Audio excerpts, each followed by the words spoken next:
My experience of trying to get my child correctly diagnosed was, emphasis on the word trying.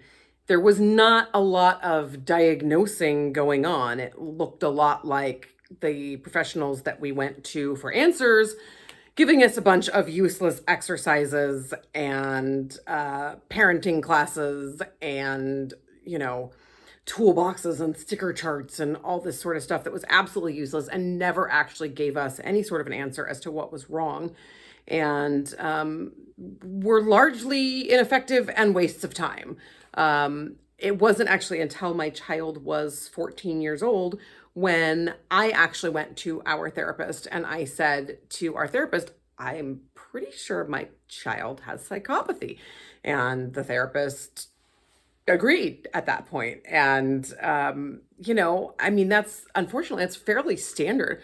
I would say a very large majority of parents don't actually get a diagnosis until they figure out what's wrong with their child.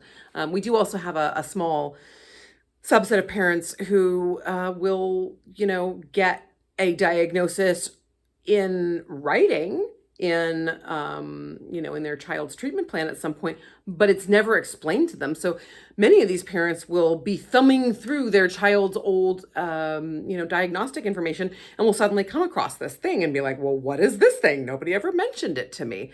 So I think I was lucky in that I figured it out and was able to get somebody to recognize the signs and symptoms. But often, unfortunately, that is the case. Parents have to figure it out themselves first before they can get a professional to agree with them.